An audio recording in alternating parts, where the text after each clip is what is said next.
Hoy lo que vamos a ver son principalmente los mitos cosmogónicos y de sucesión. Esto, que parece muy importante, pues se resume en que vamos a ver la cosmogonía, es decir, cómo surgió el cosmos, cómo surgió el universo, el mundo, los dioses, los hombres.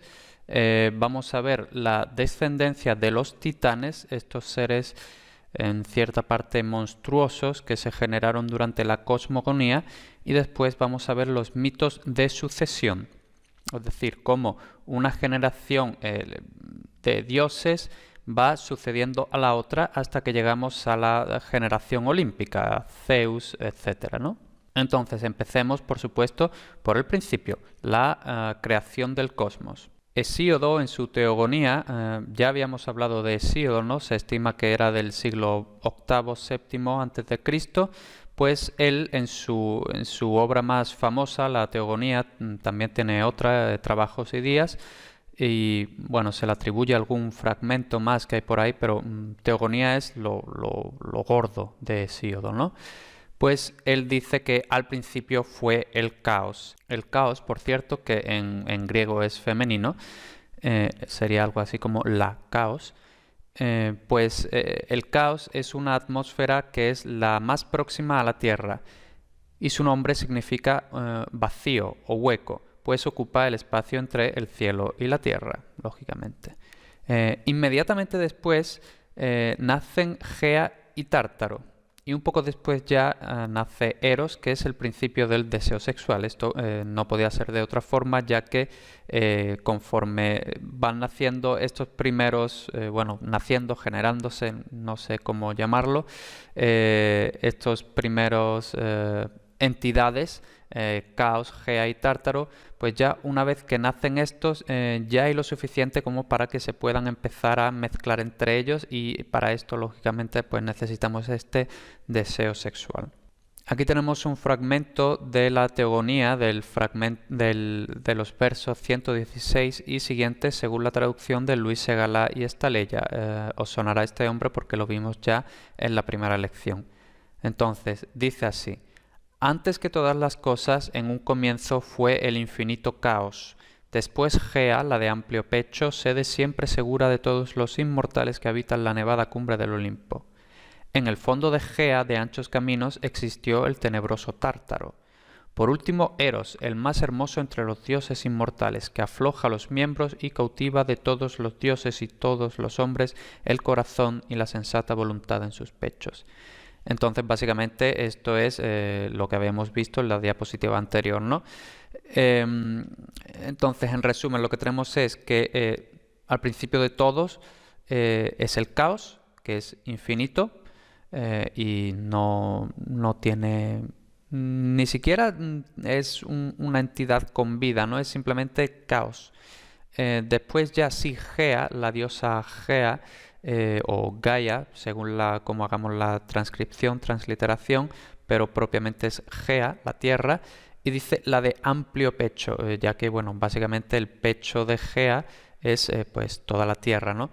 Y dice: sede siempre segura de todos los inmortales que habitan la nevada cumbre del Olimpo, en el fondo de Gea, de anchos caminos. Este es simplemente un epíteto épico, ¿no? Lo de anchos caminos, es decir, la tierra está llena de caminos. Existió el tenebroso Tártaro. El Tártaro, como sabemos, es el infierno, ¿no? Por eso es tenebroso, lleno de tinieblas. Y el Tártaro, por supuesto, se encuentra abajo de la Tierra, ¿no? En el interior de la Tierra. Y ya por último, Eros, que dice aquí: el más hermoso entre los dioses inmortales, que afloja los miembros. Este epíteto, que afloja los miembros, también es muy frecuente de Eros, y cautiva de todos los dioses y de todos los hombres el corazón y la sensata voluntad en sus pechos. Entonces, fíjate en que Eros tiene control básicamente sobre hombres, pero también sobre los dioses, y esto lo vamos a ver también mucho en Zeus, ¿no? Que, bueno, como ya sabemos, pues no podía tenerse los pantalones puestos durante mucho tiempo, ¿no?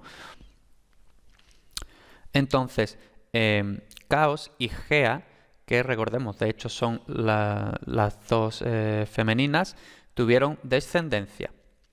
Caos tuvo a Erebo, que es la oscuridad, y a Nix, que es la noche. esto pues tiene mucho sentido, ¿no? De esta idea del caos, pues lógicamente solo pueden salir la oscuridad y la noche. Después, Erebo y Nix engendran a Éter y al día. Nix espontáneamente, es decir, sin intervención de nadie, pues tiene a Moro, que es el destino, a Ker, que es el sino, a Tánato, que es la muerte, a Hipno, que es el sueño, o Neirata, que es la ensoñación, o más propiamente las ensoñaciones, Momo, que es la censura o el reproche, Oisis, que es el gemido, Némesis, la venganza, Apate, el engaño, Filotes, el amor, Geras o Geras, que es la vejez, y Éride, que es la discordia. Entonces vemos aquí que, bueno, básicamente de aquí solo salen cosas malas, ¿no? Tendrá que ser un poquito después cuando empecemos a ver cosas buenas. Filotes, amor, pues bueno, puede ser bueno, pero también puede ser malo, ¿no? Éride, a su vez, que acabamos de ver que es la discordia, pues de forma también espontánea tiene apono, que es el esfuerzo, pero el esfuerzo más bien malo, ¿no? Alete, que es el olvido, alimo, el hambre, algea o algea, los dolores, ismines, las batallas, macas, combates, fonos, asesinatos, androctasías, la matanza de hombres, neikea, disputas, pseudólogos y anfilogías, que son las mentiras, la dismonía y ate, que son las maldades, y el jorco, que es el juramento. Todas estas cosas, pues lógicamente solo podían nacer de la discordia, ¿no? Porque todas estas cosas son siempre un producto de la discordia. Por supuesto, la discordia la veremos como Dios manda cuando veamos el origen de la guerra de Troya, ¿no? Todo el mundo conoce el mito de la manzana de la discordia, lo veremos. Nix también es madre de las Hespérides, que literalmente significa las occidentales, y estas Hespérides son unas muchachas que custodiaban un árbol que daban manzanas de oro con ayuda de un dragón que se llamaba Ladón.